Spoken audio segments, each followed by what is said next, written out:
Hello, good day and welcome to Alena TV. We are broadcasting from Toronto, Canada. I am Elsa Abraham. In today's episode, we'll bring you African news, and here is your headlines.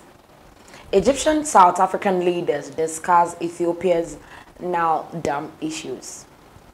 Ethiopia Chinese companies invest over 1.1 billion US dollars in Ethiopia. Cameroon closes schools as Boko Haram suicide bombings increase. And in Sudan, Sudanese-Ethiopian border reopens for trade. Let's go for a quick break. When we come back is our news in details. Welcome back from that short break. Egyptian President Abdel Fattah el-Sisi received on Wednesday a phone call from his South African counterpart, Cyril Ramaphosa, during which they discussed the Ethiopian Grand Hydropower Dam built on the Nile River, said the Egyptian presidency in a statement. Sisi reiterated Egypt's stance regarding the Grand Ethiopian Renaissance Dam, which seeks to reach a binding and comprehensive legal agreement on the rules of filling and operating the dam through tripartite negotiations with Ethiopia and Sudan, according to the statement. The Egyptian president also expressed rejection of any action or procedure that affects Egypt's rights to the Nile water. For his part, Ramaphosa, the current one-year president of the African Union, expressed keenness on continuing intensive coordination with Egypt and working on reaching a fair and balanced agreement on the vital issue, said the Egyptian statement. Ethiopia started building the GERD in 2011, while Egypt is concerned that the dam might affect its 55.5 billion cubic meters annual share of Nile water. Sudan has recently been raising similar concerns over the dam over the past few years. Tripartite talks on the rules of filling and operating the GERD have been fruitless, including those hosted by Washington and recently the African Union, AU. Moving on to our second story for today, Ethiopia Chinese companies invest over 1.1 billion US dollars in Ethiopia. Chinese companies with close of 1,564 projects that were either operational or under implementation during the past 2 decades are the top players in Ethiopia's investment landscape, both in terms of the number of projects and the financial capital. An official at the Ethiopian Investment Commission said, speaking exclusively to Xinhua Mekonnen Hailu, communications director at the EIC, said Chinese firms invest in various economic sectors in Ethiopia and are committed to long-term investments. According to figures from the Ethiopian Investment Commission, EIC, Chinese companies have executed about 1,564 investment projects that are presently either operational or under implementation during the past 2 decades, from 1998 to March 2020. From the 1,564 Chinese investment projects in the nation, 987 of the projects are in operational phase and 186 are under the implementation phase, while the remaining 931 are in pre-implementation phase, it was noted. Out of the 1,564 projects, some 1,133 projects are engaged in the manufacturing sector, which is a major priority investment area by the Ethiopian government, according to Mekonnen. Other major investment project areas for Chinese investors in Ethiopia are said to be the construction and real estate development, hotel, agriculture, tour operations, and communications, education and mining sectors, it was noted. Figures from the EIC also showed that these projects registered an accumulative investment capital worth over 43.1 billion Ethiopian birr, over 1.153 billion US dollars. Ethiopia and China have been very strong economic operation and ties, The two countries have very dynamic economic regulations. Thus, many Chinese companies are currently investing in Ethiopia in various investment sectors, including the manufacturing, service, and agricultural sectors. When we compare the Chinese investment in other countries, most of the companies which are operating or working in Ethiopia are Chinese. So they are playing a very important role for the development of the country, the EIC Communications Director added. According to Mekonnen, amid the growing foreign direct investment from China and elsewhere, the East African country is becoming a very important destination for foreign investors. A number of companies are coming from Asia, North America, and also China and others, including Australia and Europe. Most of the investors are coming from China. This is because Ethiopia has very huge investment potential. According to Mekonnen, one of the main reasons why most foreign companies refer to invest in Ethiopia is that the country has very conducive economic factors. Noting that the East African country is one of the fastest growing economies in the world. He also stressed that we have very favorable market factors coupled with the country's well-developed infrastructure, which is very important to engage in investment project. Now, in our next story for today, Cameroon closes schools as Boko Haram suicide bombings increase. Cameroon says it has again closed more than 60 schools on its northern border with Nigeria to save children and teaching staff from increasing Boko Haram attacks. The Central African state has deployed its military to teach displaced children in locations they say are safe. Boko Haram is increasingly using suicide bombers as the military has drastically reduced the terrorist group's firepower. Mr. Gaga, the Cameroon basic education official on the northern border with Nigeria, says recent Boko Haram attacks have made many schools unsafe. Gaga says several dozen schools in Cameroon's Mayo Sava, Mayo Chanaga, and Logone and Chari administrative units that border Nigeria's Borno state, the epicenter of Boko Haram, no longer function. 62 schools have been closed. The children have to be either scholarized, educated in other schools very far from their own villages, or to abandon schools totally. 34,054 students have been registered as IDPs. We have the students of the host communities. We have even refugee students, Gaga stated.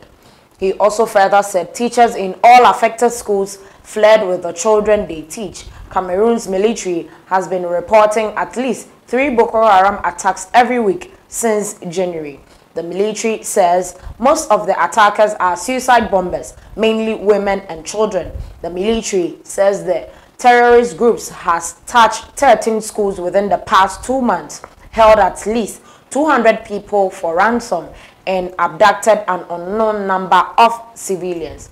Colonel Ndikum Aze, commander of the Cameroonian troops fighting Boko Haram in the Mayo Sava, Mayo Chanaga, and Logone and Chari administrative units, says the military has been deployed to protect civilians in the area.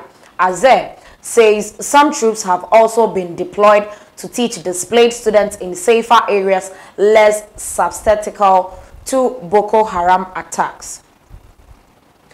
A border town has for long been a target for Boko Haram assault as early as since the 2014. The hierarchy military thinks that to sustain a good security situation, it is through the youth, and the best process is through their education. Non-governmental organizations, rights groups, and humanitarian groups have been calling on Boko Haram to respect the Intergovernmental Safe School Declaration. Desire Faldo of the NGO Schools First says the declaration should be observed to protect students and ensure they are able to obtain an education. We sensitize different actors in education to respect those guidelines on Safe Schools Declaration so that all the different actors should contribute to help those children to have access to education, Fauda said. Boko Haram terrorists have been fighting for 11 years to create an Islamic caliphate in northern East Nigeria. The fighting has spread to Cameroon, Chad, Niger, and Benin, with regular killings, abductions, and burnings of mosques, churches, markets, and schools. Now, in our last story for today, Sudanese-Ethiopian border reopens for trade. 3 border crossings between Sudan's Blue Nile state and Ethiopia were officially reopened on Friday, marking the resumption of trade exchange and border relations between the two countries. Sources from Ed Jamari, capital of the Blue Nile state, told Radio Dagbanga that the opening was attended by representatives of the Sudanese and Ethiopian authorities. The sources clarify that Blue Nile state now has 3 official crossings with neighboring Ethiopia, in addition to other unofficial ones. The crossings are of great importance to the people of the two countries, especially in the field of trade. Sugar, cooking oil, coffee, soap, and perfumes from Ethiopia are sold at markets in the Blue Nile state, Gazan. In 2018, 2.5% of Sudan's exports went to Ethiopia. The Wali governor of the Blue Nile state, Abdel Rahman Nuredelhem, stated that there are security measures in place for the resumption of cross-border trade. Import tax across the state's border will also be cancelled. In eastern Sudan's El Gadaref, the National Border Commission office was opened yesterday. This office will take on tasks and responsibilities from the Khartoum office in order to actively participate in the planning and development of border areas. Mr. Abdallah, director of Sudan State Border Development Department, said that the commission proximity to the government of El Gadaref will enable it to quickly and properly handle border issues and to coordinate with the transitional government in Khartoum in order to develop and implement a radical solution to the Sudanese-Ethiopian border problems. The 1,600 kilometers border between Sudan and Ethiopia was drawn in colonial times. It has never been clearly demarcated since Sudan became independent. The lack of clear border markers has made it easy for Ethiopian militants to occupy the fertile farmlands in eastern El Gadaref. Last week, the Lands Committee of El Fashaga reported that Ethiopian gunmen were again wreaking havoc at the El Gadaref Ethiopian border and called for authorities to intervene. In El Fashaga locality, Ethiopian farmers have been cultivating crops for decades. The lands are protected by the Ethiopian gunmen. Farmers in El Fashaga and the El Gadaref governor have demanded that these lands be returned to them. Now, in August, the Ethiopian Prime Minister Abiy Ahmed visited Khartoum to hold talks with Sudanese Prime Minister Abdallah Hamdok and also met with the head of Sovereign Council, Lieutenant General Abdel Fattah el-Burhan. The talks between the two sides dealt on ways of strengthening, expanding, and deopening bilateral operations in all fields, according to a statement after the day's visit.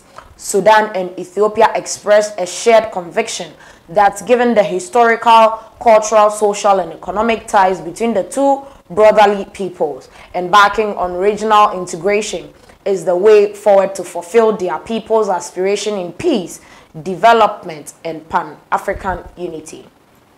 In March 2011, Ethiopia announced its plan to build a large dam at the Blue Nile in the Gumuz region, about 15 to 40 kilometers east of the border with Sudan, as a jointly funded, owned, and operated project between the three countries.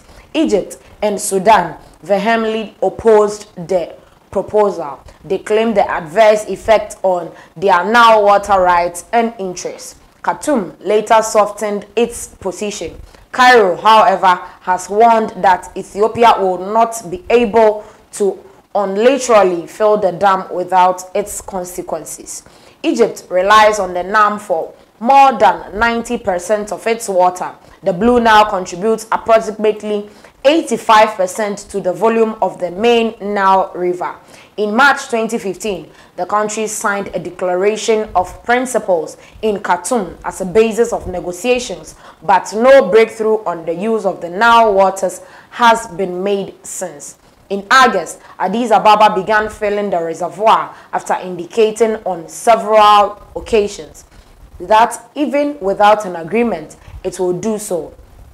This prompted new speculation on whether the three countries will be able to find common grounds. The dam, when finished in 2022, will have a reservoir with a volume of more than 74 billion cubic meters and a capacity of 6,450 megawatts. Radio Dabanga's editorial independence means that we can continue to provide factual updates about political developments to Sudanese and international actors, educate people about how to avoid outbreaks of infectious diseases, and provide a window to the Sudan, to the world for those of all in the context of Sudan. This is where we end today's episode of African News. Please like, share, comment. Let us know your thoughts on this particular episode. If there's a particular mishappening, misunderstanding in your country, let us know in the comment section below so that we can comment about it. Don't forget to hit the notification button so you'll be notified anytime we make a post. My name is Elsa Abraham. Thanks for watching.